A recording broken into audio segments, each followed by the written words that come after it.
Chocolate chocolate வேண்டாமே பல்வலி வரும் தானே.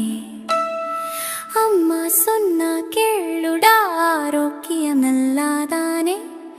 குட்டி கையில் சாக்லேட் முகத்தில் பெரிய சுமல்கள். பயப்படாதே கண்ணா, நான் வீட்டுக்கு போகலாம்.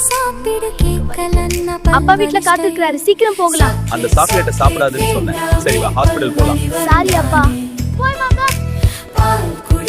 அப்பா இதுதான் கிளினிக். ஆமா, உள்ள போகலாம். எனக்கு பயமா இருக்கு. ஒண்ணுல வா. வணக்கம், உள்ள வாங்க. வணக்கம் டாக்டர். டாக்டர் பாத்துக்கோங்க. சரி, வாயை பெரியதா திற. உன் பல் நல்லா இருக்கு. இனி ஆப்பிள் சாப்பிடணும். ஆமா டாக்டர். அப்புறம் ஆரஞ்சும் வாழைப்பழமும் சாப்பிடணும். கேட்டையா மகனே, பழங்கள் சாப்பிடணும். அப்ப தைரியமா இரு, நல்லா இருக்கும். அருமை மகனே. போதும். அம்மா எனக்கு சாக்லேட் வேண்டாம், எனக்கு பழங்கள் வாங்கி கொடு. ஆப்பிள் ஆரம்பிச்சது போல பழங்கள் வாங்கி கொடு. சரி கண்ணா, நான் உனக்கு பழங்கள் வாங்கி தரேன். நன்றி அம்மா.